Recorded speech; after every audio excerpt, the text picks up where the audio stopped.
میں نے کہا، فکری یا مایوسی کی بات نہیں۔ 21ویں صدی کے ہر دلاور کے لیے سکندر اور غالب بھی تو ہوں گے، ہم نہ ہوں گے، کوئی ہم سا تو ہوگا۔ چلو یار، دیکھو لوگ کیسے دور دور سے دیکھ رہے ہیں، قریب آتے ہوئے ڈرتے ہیں شاید۔ میں نے کہا، اب نقوی صاحب کی شاندار گاڑی چلانے کا اعزاز تمہیں حاصل ہوگا، ان کے غریب داماد کی غریبانہ سواری مجھے دے دو، ہم ساتھ ہی چل رہے ہیں نا۔ میں نے کہا، تم چلو، میں پہلے دلاور کو نوشابہ کی بازیابی پر مبارکباد پیش کروں گا، پھر تعزیت کروں گا کہ اس سے ولی عہد بہادر کی گولی سے شہید ہونے کی سعادت نصیب نہ ہوئی، جہنم رسید ہونے کی۔ غالب نے تصحیح کی۔ پھر مجھے رابعہ کو بھی چننا ہے، یعنی پک کرنا ہے۔ پھول چننے کے لیے بھی پک کا لفظ ہی استعمال ہوتا ہے۔ اس گل کے ساتھ بلبل کی واپسی تو ہوگی نا؟ نہیں مرزا جی، واپسی کی بات مت کرو، رابعہ تو پاگل ہے، اس نے قسم کھا لیا میرے ساتھ مرنے کی اور ایسے ہی مر مر کے جینے کی۔ لیکن دوسروں نے کیا قصور کیا ہے آخر؟ اپنے ساتھ سب کو تباہ کرنا مجھے نہیں منظور۔ میرا تو ابھی کوئی گھر بھی نہیں ہے، لیکن وقار یوسف، منظر، محسن، فوزیہ کو مجھ سے تعلق کی یہ سزا نہیں ملنی چاہیے کہ ان کے ہنستے گھر برباد ہو جائیں۔ ایسا ہونے سے پہلے مجھے خود کو قانون کے حوالے کر دینا چاہیے، یا دلاور کے قدموں میں سر رکھ کے اس سے معافی مانگ لینی چاہیے۔ ایک آدمی کی انا پر یا اس کے جذبات پر اتنے گھر مٹ جائیں کہ میں سوچ بھی نہیں سکتا۔ بالکل ٹھیک، مگر میرا تو کوئی گھر نہیں ہے۔ اگر نازو بھی قسم کھا لے رابعہ کی طرح، یہ قسم تو وہ کھا چکی ہے، مگر تمہارے ساتھ مرنے جینے کی۔ میں نے غالب کے کندھے پر ہاتھ مارا، لاؤ چابی۔ غالب نے چابی دے کر مجھ سے دوسری چابی لے لی۔ اچھا تم میرے آفس چلو، رابعہ وہیں ہوگی، مگر انتظار کرنا میرا، مجھے زیادہ دیر نہیں لگے گی۔ ہم آگے پیچھے روانہ ہوئے، مگر ہم نے واپسی کے لیے دوسرا راستہ اختیار کیا جو مخالف سمت میں جاتا نظر آ رہا تھا۔ یہ کچی سڑک تھی جس پر تانگے، ریڑے، بیل گاڑیاں چلتی ہوں گی۔ مجھے ڈر تھا کہ مین روڈ کی طرف دلاور کے شکاری کتے نہ مل جائیں۔ یہ ہو سکتا تھا کہ خود زخمی ہونے کے بعد وہ بیٹے کی طرف سے تشویش میں مبتلا ہو گیا ہو اور اس نے اپنے گوریلے پیچھے دوڑا دیے ہوں کہ جاؤ دیکھو، کہیں جوش میں وہ بے وقوف لڑکا مارا نہ جائے جسے کوئی اندازہ نہیں کہ اس کا دشمن کتنا سفاک اور چالاک ہے۔ ممکن ہے دلاور نے یہ تاکید بھی کی ہو کہ جب تک تمہیں پورا یقین نہ ہو کہ سکندر میری بیوی کے ساتھ بیٹے کو بھی لے جا رہا ہے، تم مداخلت نہ کرنا اور دور ہی سے صورتحال کا جائزہ لیتے رہنا۔ وہ کسی طاقتور دوربین کی مدد سے 1 میل دور رہ کے بھی ہم پر نظر رکھ سکتے تھے اور ضرورت پڑنے پر ہر طرف سے ہماری راہ میں یوں خائل کھوج سکتے تھے کہ ہم محصور ہو جائیں۔ یہ اندیشہ بے بنیاد نہیں تھا۔ کوئی بھی باپ اپنے بیٹے کو جانتے بوجھتے موت کے منہ میں جاتا دیکھ کے خاموش لا تعلق نہیں رہ سکتا۔ اشتعال کے جذبات کی آندھی نے وقتی طور پر اس کے ہوش اڑا دیے ہوں گے، مگر بہت جلد خون نے جوش مارا ہوگا۔ بیٹے کی حفاظت کے لیے وہ خود بھی پیچھے بھاگا ہوگا تو کچھ بعید نہیں۔ کچی سڑک پر آگے نقوی صاحب مرحوم کی بیش بہا گاڑی دھول اڑاتی جا رہی تھی اور میں اس غبار کے پیچھے رواں تھا۔ اس علاقے کی جغرافیے سے ناواقفیت کے باوجود مجھے یقین تھا کہ کچی سڑک کسی ذیلی سڑک سے مل جائے گی اور ہم ایک دائرے میں گھوم کے بلاخر دوسری سمت سے لاہور جانے والی سڑک پر پہنچ جائیں گے۔ اس ناہموار تنگ راستے پر گاڑی چلانا آسان نہیں تھا۔ شہر کی شفاف سڑکوں پر سبک رفتاری سے دوڑنے والی گاڑیاں ہچکولے برداشت کر رہی تھیں اور گڑھوں کے نشیب و فراز سے نبرد آزما تھی۔ اس خیال سے میرا دل بیٹھنے لگتا تھا کہ یہاں ایکسل ٹوٹ گیا یا ٹائی راڑ نکل گئی تو کیا ہوگا؟ مجھے شہر جا کے بریک ڈاؤن سروس کا کرین لانا پڑے گا جو گاڑی کو اٹھا کے اور ٹو کر کے کسی ورک شاپ تک پہنچائے گا۔ اس میں خرچ سے زیادہ خواری تھی۔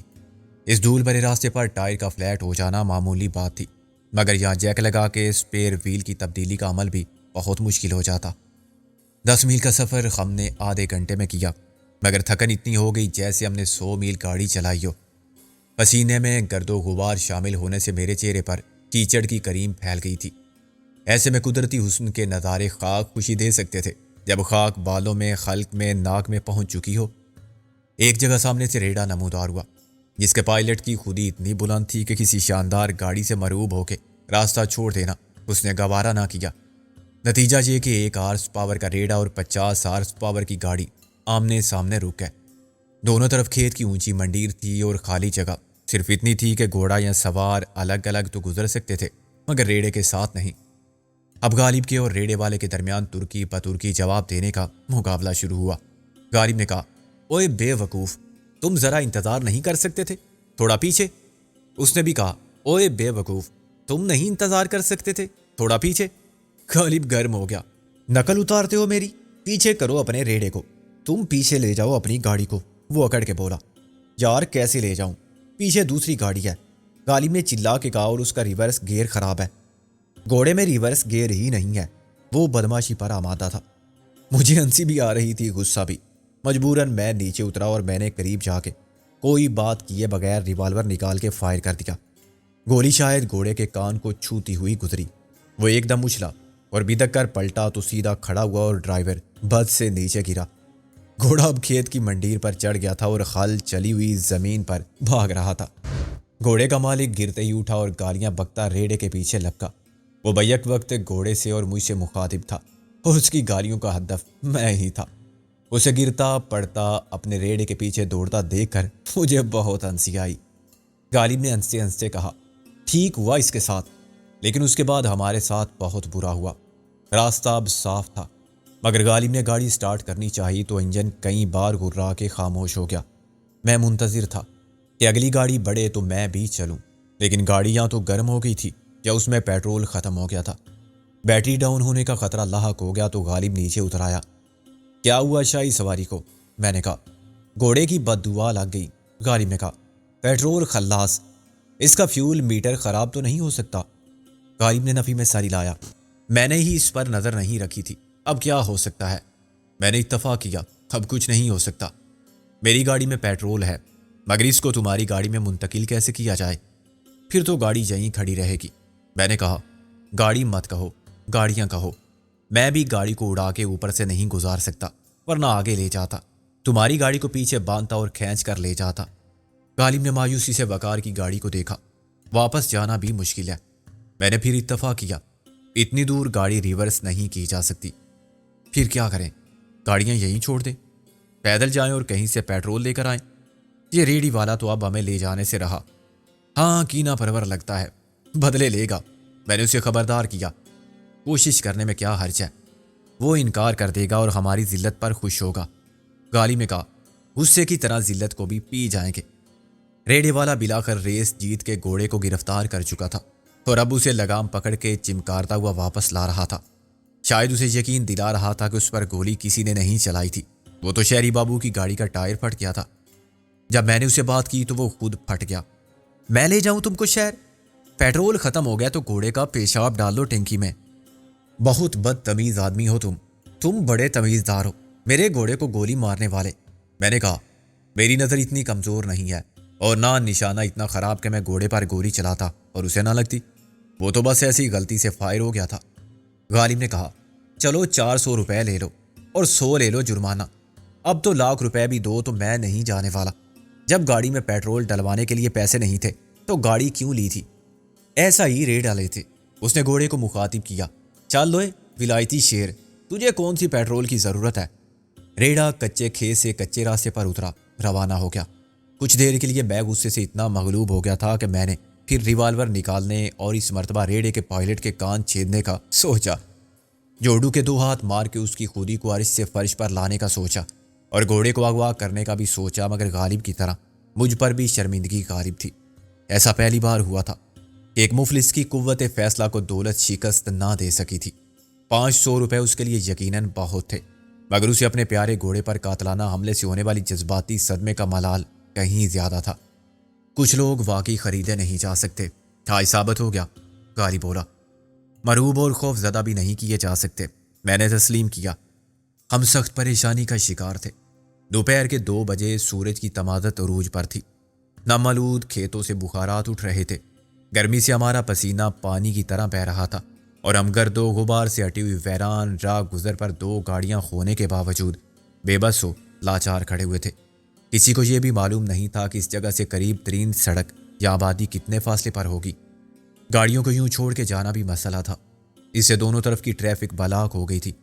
اگر سامنے سے کوئی ریڑھا آ جاتا یا بیل گاڑی آ جاتی تو وہ سیدھی نہیں گزر سکتی تھی، اور الٹا چلتے ہوئے اتنی بڑی گاڑی کو کھینچ کر لے جانا ناممکن تھا۔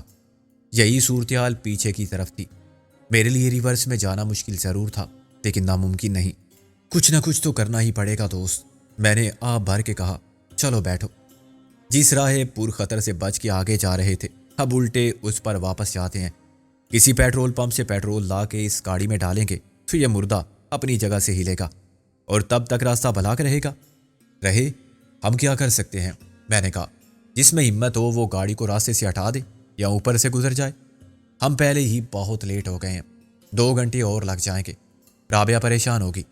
اچھا، اب پریشان بھی ہوتی ہیں خاتون، غالب نے میرے ساتھ بیٹھ کے کہا۔ میرا خیال تھا کہ اتنا عرصہ ساتھ رہ کے عادی ہو چکی ہیں، پریشانی نہ ہونے سے پریشان ہونا چاہیے۔ میں نے آہستہ آہستہ گاڑی کو الٹا چلانا شروع کیا۔ مجھے امید تھی کہ کچھ دور جا کے کوئی ہموار جگہ ضرور مل جائے گی جہاں گاڑی کو موڑ کے سیدھا چلانا ممکن ہوگا۔ ابھی ہم نے مشکل سے 50-60 گز کا فاصلہ ہی طے کیا ہوگا کہ میرے کانوں میں ایک فائر کی آواز آئی۔ غالب نے بھی بے اختیار پلٹ کے دیکھا۔ یہ گولی کس نے چلائی ہے؟ میں نے گاڑی روک دی۔ ادھر شکار کے شوقین تو آتے نہیں یار، یہ ریوالور کے فائر کی آواز تھی، غالب نے کہا۔ ہم نے ایک دوسرے کی طرف دیکھا اور گاڑی بند کر کے وہیں اتر گئے۔ میں نے دائیں جانب، غالب نے بائیں جانب گندم کے کھیتوں میں پناہ لی۔ یہ ہو سکتا تھا کہ مین روڈ پر ہماری واپسی کا انتظار کرنے والے ہی ہمارے تعاقب میں آئے ہوں۔ دلاور کی سبز گاڑی میں اس کی بیوی بیٹا خیر و عافیت کے ساتھ گزر گئے تو ان کو گرین سگنل مل گیا کہ اب خطرے کی کوئی بات نہیں۔ شاید دلاور نے انہیں یہی کہا کہ جب تک میرا بے وقوف بیٹا اور اس کی پیاری ماں سکندر کی تحویل میں ہوں، ایسی کوئی کارروائی مت کرنا جن سے ان کی زندگی خطرے میں پڑ جائے۔ ایسی صورت میں یہ مسئلہ طاقت سے نہیں سیاست سے حل ہوگا، لیکن ایسا کوئی معجزہ رونما ہو جائے کہ وہ جذباتی 9 عمر لڑکا اپنی ماں کو ساتھ لانے میں کامیاب ہو جائے تو پھر اس سکندر اعظم کو زندہ یا مردہ میری خدمت میں پیش کرنے کے لیے تم جس حد تک جا سکتے ہو اس میں کوئی کمی مت کرنا۔ شاید دلاور خود اپنے لشکر کی کمان کر رہا ہو، اسے امید ضرور ہوگی کہ ہم وفاداری شرافت کے جذباتی چکر میں ایک عورت کے ساتھ غیر انسانی سلوک ہرگز نہیں کریں گے، اور ماں کے لیے بیٹے کی درد بھری فریاد مامتا کی تڑپ سے متاثر ہو جائیں گے تو کہیں گے کہ جاؤ۔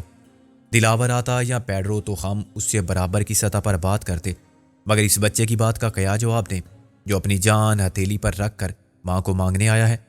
ہم دلاور کی توقعات کے عین مطابق شرافت دھماکے سے مار کھا گئے تھے، اور اب میدان صاف پاتے ہی اس نے اپنے شکاری کتوں کے پٹے ڈھیلے کر دیے تھے کہ وہ ہمارے پیچھے لگ جائیں۔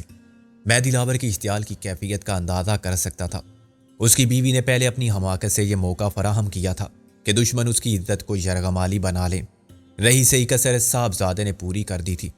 اس نے اسے پاگل کر دیا ہوگا، لیکن شاید پہلی بار اسے احساس ہوا ہوگا کہ طاقتور سے طاقتور انسان بھی اس وقت خود کو کتنا بے بس مجبور محسوس کرتا ہے جب اپنے گھر کی دیوار میں رکھنے نمودار ہونے لگے اور اسے سارا فراہم کرنے والے اپنے ہاتھ میں اپنے نہ رہیں۔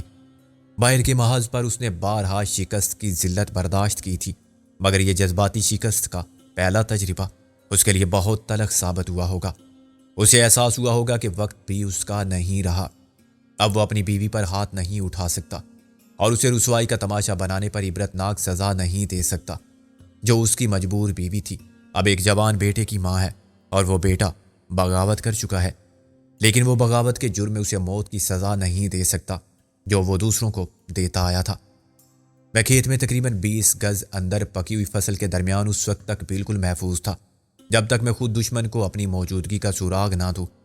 میرے سامنے ہزاروں سرکنڈوں جیسی شاخوں، نوکیلی دار والی پتیوں اور گندم کے خوشوں کی سرسبز دیوار تھی جس میں سے صرف میری نظر کچی سڑک کا ایک حصہ دیکھ سکتی تھی۔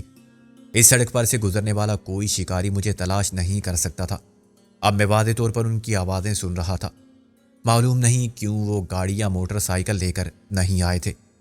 میرے اندازے کے مطابق وہ کم سے کم 4 آدمی تھے جو ادھر دوڑتے ہوئے آ رہے تھے۔ بالکل مخالف سمت میں اس راستے کی دوسری جانب کہیں غالب بھی میری طرح مورچہ بند تھا اور اپنی کمی گاہ سے اس راستے کو دیکھ رہا تھا جس پر دلاور کے چھوڑے ہوئے پیشہ ور قاتل ہمارا سراغ تلاش کرنے آ گئے تھے۔ ہم اس وقت تک گولی چلانے کے قائل نہ تھے جب تک ہم پر گولی نہ چلائی جائے، ورنہ اس دفاعی پوزیشن میں 4-6 افراد کو نشانہ لے کر گولی مار دینا بہت آسان ہوتا۔ گرمی سے میرا برا حال تھا۔ سب پودے خالص آکسیجن فراہم کر رہے تھے، مگر حبس سے میرا دم گھٹ رہا تھا۔ جڑوں کے قریب حشرات الارض آزادانہ گھوم رہے تھے اور انہیں جھٹکنے کے لیے مجھے بار بار اپنا پاؤں زمین پر مارنا پڑتا تھا۔ ذرا اوپر اڑنے والے ننھے منھے مچھر جیسے جانور صرف گردن یا چہرے پر کاٹ کے مطمئن نہیں تھے۔ وہ قمیص کے گلے سے اندر پہنچ گئے تھے اور میرے جسم کا سروے کر رہے تھے۔ انہیں بے دخل کرنا مشکل تھا۔ بیشتر کو میں نے قمیص کے اندر ہی مسل دیا، مگر ہر گزرتے لمحے کے ساتھ میرے لیے ساکت بیٹھنا مشکل سے مشکل تر ہونے لگا تھا۔ میرے ہلنے سے پودے اوپر گندم کے خوشے ہلتے تھے اور یہ حرکت دشمن کو ہاتھ کے اشارے سے اپنی طرف بلانے کے مترادف تھی۔ میری نظر نے اچانک دو افراد کو دیکھا جو ہاتھوں میں ریوالور تھامے ادھر ادھر دیکھ رہے تھے۔ وہ انداز و اعتبار سے خطرناک بدماش نظر آنے کی پوری کوشش کر رہے تھے اور ان کے عزائم بہرحال قاتلانہ تھے۔ جو زبان وہ آپس میں بول رہے تھے اس میں شریفانہ الفاظ کم تھے، گالیاں زیادہ تھیں۔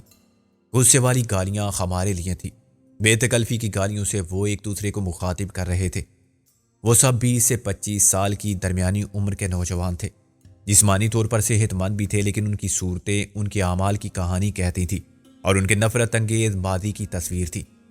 احساس محرومی، غلط صحبت، حادثات زمانہ یا مختصراً قسمت نے انہیں غلط راستوں پر ڈال دیا تھا اور غلط وقت پر ان کے ہاتھوں میں غلط چیز تھما دی تھی۔ کتاب یا قلم کی جگہ ان کے ہاتھوں نے ریوالور کو کامیابی کا شارٹ کورس کرنے کے لیے منتخب کر لیا تھا، یہ سوچے بغیر کہ اس شارٹ کورس سے ان کی زندگی کا سفر شارٹ ہو کے اچانک تختہ دار پر ختم ہو سکتا ہے۔ انہوں نے محنت پر جوا کھیلنے کو ترجیح دی تھی اور داؤ پر اپنی زندگی لگا دی تھی۔ وہ سب گاڑی کے قریب آ کے ٹھہر گئے تھے۔ اب وہ ہر طرف گھوم کے ہمارا سراغ لگانے کی کوشش میں مصروف تھے۔ اوئے فیکے، دونوں گاڑیاں یہاں کیوں کھڑی ہیں آخر؟ فیکے نے پرتمسخر جواب دیا۔ میں نے پوچھا تھا گاڑیوں سے، ایک کہتی ہے میری مرضی، دوسری سے تم خود پوچھ لو۔ ظاہر ہے فیکے نے گالیاں کھائیں کیونکہ ان کے باقی ساتھی ہنس پڑے تھے۔ پھر کسی نے کہا، او یار، گاڑی خراب بھی تو ہو جاتی ہے، مغز خراب ہے تیرا، ایک ساتھ دونوں گاڑیاں کھڑی ہوگی اور یہ نویں نکور گاڑی خراب ہو سکتی ہے؟ یہ چوتھے شخص کی آواز تھی۔ بات کچھ اور ہے، پتا کرو۔ نمبر 1 زیادہ سنجیدہ تھا اور اس کا دماغ صحیح خطوط پر سوچ رہا تھا۔ جسے فیکا کہہ کے مخاطب کیا گیا تھا وہ اتنا ہی مسخرہ تھا۔ کیا پتا انہیں شیر اٹھا کے لے گئے ہوں اور کھا گئے ہوں، میں کس سے پتا کروں؟ جنگلی سور اٹھا کے لے گئے ہوں گے نا تیری بیبے کو۔ سور دے پتر، کچھ کرنا نہیں تھا بکواس کے سوا تو ہمارے ساتھ آنے کی کیا ضرورت تھی؟ نمبر 1 کا پارا چڑھ گیا۔ 3 نمبر بولا، یار وہ ادھر ادھر ہو گئے۔ ہاں یہی خیال میرا بھی ہے، ان کو پتا چل گیا کہ ہم پیچھا کر رہے ہیں اور وہ دوڑ کے جان نہیں بچا سکتے۔ دوڑنا تو گاڑی کو تھا، گاڑی چھوڑنے کا مطلب تو یہ ہوا کہ وہ گاڑی سے زیادہ تیز دوڑ سکتے تھے۔ فیکا بدستور غیر سنجیدہ رہا۔ تو باز نہیں آئے گا؟ نہیں یار، سوچنے کی بات ہے، انہیں تو پتا نہیں ہوگا کہ ہماری جیپ خراب ہو گئی ہے، ہم اب ایک جیپ پر نہیں 2 ٹانگوں پر آ رہے ہیں۔ کہتا ٹھیک ہے فیکا، بھاگنے کے لیے گاڑی زیادہ کام کی چیز تھی، گاڑی ضرور خراب ہوگی، نمبر 3 بولا۔ پھر نمبر 4 نے کہا، میں بتاؤں، آگے والی گاڑی خراب ہو گئی، پیچھے والی پھنس گئی۔ نمبر 1 نے دوبارہ اس مفروضے کو مسترد کر دیا۔ اوئے تم سب پاگل ہو، یہ خراب ہونے والی گاڑی نہیں ہے۔ فیکا بولا، نئی گاڑی میں بھی پیٹرول ختم ہو جائے تو نہیں چلتی۔ گاڑیوں کے بیچ سڑک میں رک جانے کی وجہ معلوم کرنے کے لیے ہر ایک کی تجویز الگ تھی۔ ایک نے کہا کہ شیشہ توڑ دو سائیڈ کا اور بونٹ کھول کے دیکھو۔ دوسرے نے کہا کہ بونٹ ویسے بھی کھولا جا سکتا ہے، لیکن اسے موقع فراہم کیا گیا تو وہ نیچے لیٹ کر بھی بونٹ کھولنے میں ناکام رہا۔ تیسرے نے مختلف چابیاں آزمانے کا مشورہ دیا۔ اس سے وقار یوسف کی گاڑی کا دروازہ کھل گیا کیونکہ اس کے لاک پرانے ہو چکے تھے، ان کے دندانے اور گراریاں گھس چکی تھیں۔ نئی کار کے کسی لاک میں کوئی چابی کام نہیں آئی، لیکن مسخرہ فیکا ایک تار کی مدد سے ایک لاک کھولنے میں کامیاب ہو گیا۔ اس کے بعد بونٹ کھول کے دیکھا گیا اور فیکے نے اس پائپ سے منہ لگا کے پیٹرول کھینچا جو کاربوریٹر سے ملا ہوا تھا۔ لو جی، پیٹرول تو بہت ہے، اس نے ہوا خارج کر کے کہا۔ پیٹرول ہے نا؟ نمبر 1 بولا۔ میں نہ کہتا تھا؟ پیٹرول گاڑی میں نہیں، پیٹرول پمپ پر بہت ہے، اپنے کویت میں بہت ہے۔ فیکا ہنس پڑا۔ گاڑی میں پائپ سے صرف ہوا آ رہی ہے، گاڑی اس لیے ادھر کھڑی ہو گئی ہے۔ تیسرے نے کہا، پھر تو پکی بات ہے، وہ ادھر ادھر ہو گئے۔ نمبر 1 بولا، ٹھیک ہے، تم ادھر دیکھو، تم دونوں، میں ادھر جاتا ہوں، وہ زیادہ دور نہیں جا سکتے۔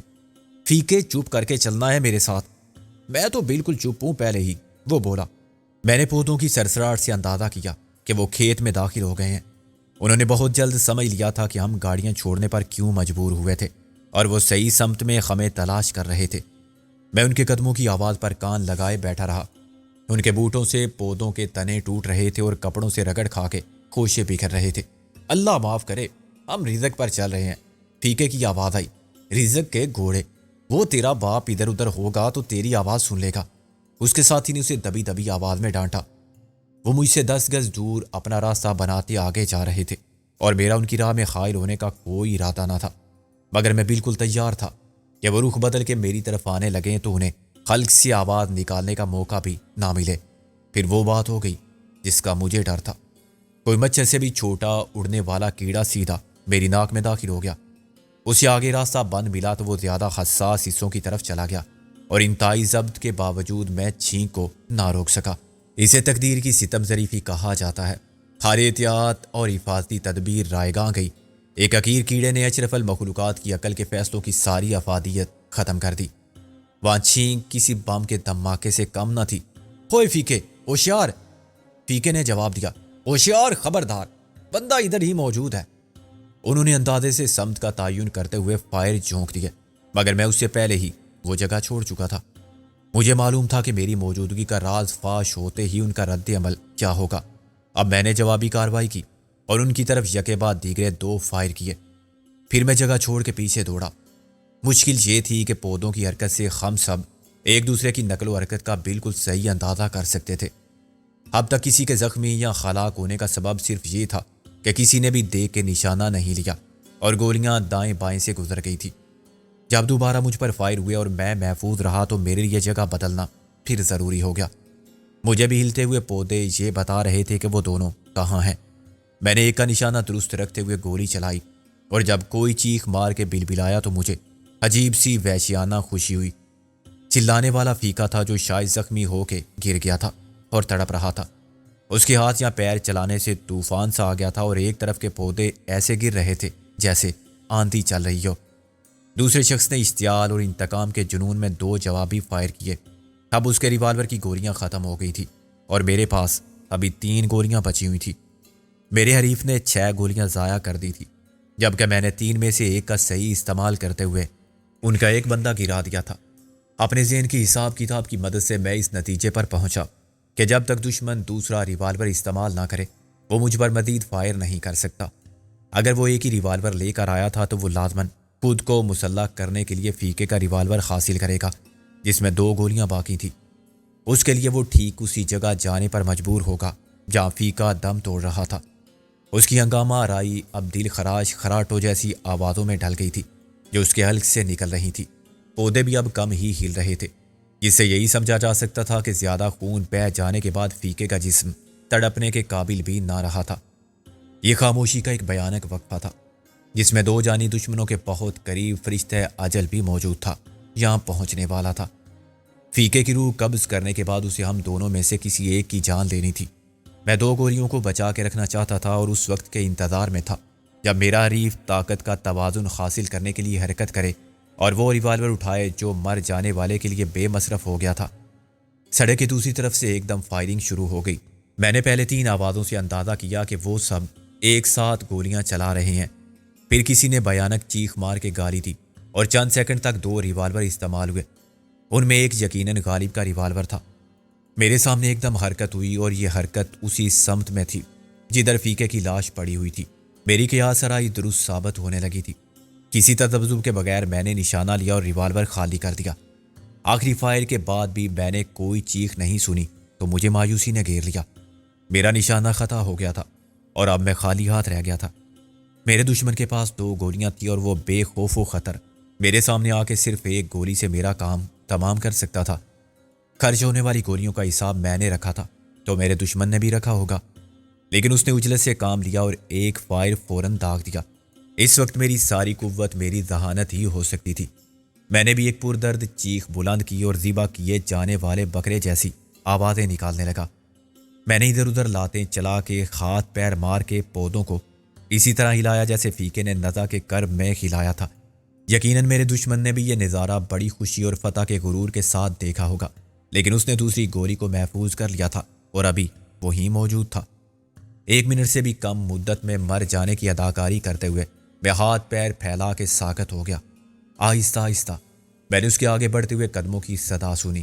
وہ بہت محتاط طریقے سے میرے قریب آ رہا تھا اور مجھے خوف یہ تھا کہ کہیں میری موت کا یقین حاصل کرنے کے لیے وہ آخری گولی بھی نہ چلا دے، لیکن یہ رسک لیے بنا چارہ نہ تھا۔ وہ دم ساد کے لاش کی طرح پڑے پڑے میں نے دل ہی دل میں خدا سے دعا کی کہ مجھے مقابلہ کرنے کی مہلت ضرور دے، میں ایسے بے جان لاش کی طرح لیٹے ہوئے گولی کا نشانہ نہ بنوں۔ دوسری طرف کے محاذ کی خاموشی کو پھر 1 فائر اور ایک چیخ کی آواز نے منتشر کیا۔ یہ چیخ غالب کی نہیں تھی۔ غالب کا نشانہ شروع ہی سے قابل رشک رہا تھا۔ اس نے اپنے دونوں حریفوں کا خاتمہ کر دیا تھا۔ زندگی میں پہلی بار مجھے یہ یقین نہ رہا کہ تقدیر مجھے مزید مہلت عطا کرے گی۔ یہ خوف میرے اعصاب پر سوار تھا کہ میرے نزدیک پہنچنے کے بعد دشمن میرے سر میں آخری گولی ضرور مارے گا۔ اس کی جگہ میں ہوتا تو میں بھی یہی کرتا، کیونکہ پھر خطرہ کوئی نہ رہتا۔ وہ اب بہت قریب آ گیا تھا۔ میں جان کی بازی لگا کے اس پر جست لگانے کا فیصلہ کر چکا تھا۔ ایسے لیٹے لیٹے گولی کا نشانہ بن جانا خودکشی کے مترادف تھا۔ اس سے پہلے کہ میں اپنی قوت کو جمع کر کے اٹھتا، میں نے غالب کی آواز سنی۔ وہ مجھے بھی پکار رہا تھا اور دشمن کو بھی للکار رہا تھا۔ تو ٹھیک ہے نا؟ 2 کتے مار دیے میں نے، اب 1 باقی ہے نا؟ آنے دے ادھر سالے کو۔ وہ سڑک کی جانب سے بول رہا تھا۔ میرے جسم سے پسینہ بہہ رہا تھا اور میں آج کہہ سکتا ہوں کہ وہ موت کا پسینہ تھا۔ اچانک جیسے میرے ہاتھ پاؤں میں طاقت نہیں رہی تھی اور میں مفلوج ہو گیا تھا۔ مجھے یہ احساس ہو رہا تھا کہ میں نے دیر کر دی ہے، اب کچھ نہیں ہو سکتا۔ اس کی نظریں میری لاش پر جمی ہوئی تھی۔ چشم تصور سے میں اس کے لبوں کی مسکراہٹ بھی دیکھ رہا تھا، اور یہ بھی کہ اس نے اپنا ریوالور والا ہاتھ اوپر اٹھا لیا ہے۔ پھر اچانک مجھے اپنی دعا کے مستجاب ہونے کی نوید ملی۔ خدا نے میری سن لی تھی اور مجھے مقابلے کا موقع فراہم کر دیا تھا۔ غالب کی آواز نے میرے غنیم کو بدحواس کر دیا۔ وہ ایک دم دفاعی پوزیشن پر چلا گیا۔ اس نے اپنی آخری گولی ضائع نہیں کی، کیونکہ وہ نہتہ نہیں ہونا چاہتا تھا۔ کسی لاش کے مقابلے میں ایک زندہ اور مسلح دشمن پر وہ گولی چلانے سے تحفظ کی ضمانت حاصل ہو سکتی تھی۔ لاش پر تو وہ گولی ضائع ہی ہو جاتی۔ اگر اس کا ارادہ قریب آ کے مجھے پھر شوٹ کرنے کا تھا تو اس نے دل ہی دل میں خدا کا شکر ادا کیا ہوگا کہ عین وقت پر یہ ارادہ بدل گیا، ورنہ وہ تہی دست مارا جاتا۔ میں نے آہستہ آہستہ گردن کو حرکت دی اور آنکھیں کھول کے دیکھا۔ وہ مجھ سے چند قدم دور موجود تھا، مگر میری طرف نہیں دیکھ رہا تھا۔ اس کی نگاہ سڑک کی طرف تھی۔ اب میری زندگی کی ضمانت بے اس و حرکت پڑے رہنے میں تھی۔ مقابلہ غالب کے اور میرے دشمن کے درمیان تھا۔ کسی آہٹ کے بغیر میں نے رومال نکالا اور اپنی ناک پر رکھ لیا۔ میں نہیں چاہتا تھا کہ پھر کوئی کیڑا مجھے سچ مچ مروا دے۔ چیونٹے میری گردن پر رینگ رہے تھے اور میرے بازو کے راستے قمیص میں داخل ہو چکے تھے، لیکن میں سب کچھ برداشت کرنے پر مجبور تھا۔ میں جانتا تھا کہ اشراط الارض بھی اتنے بے وقوف نہیں ہوتے کہ زندہ اور مردہ میں فرق کو نہ سمجھتے ہوں۔ وہ جانور کی لاش بے خوفی سے کھاتے ہیں، مگر زندہ جانور سو رہا ہو تو یہ جسارت نہیں کرتے۔ مجھے ضبط اور قوت برداشت کے مظاہرے کا یہ وقفہ گھنٹوں طویل لگا، جو چند منٹ کی بات تھی۔ غالب اپنی محفوظ دفاعی پوزیشن میں رہتے ہوئے کوئی حکمت عملی وضع کر رہا تھا، جس سے وہ آخری دشمن کو اچانک مار گرائے۔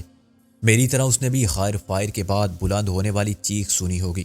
چیخ تو میری بھی بہت دل خراش تھی اور میں نے بہت شور کیا تھا۔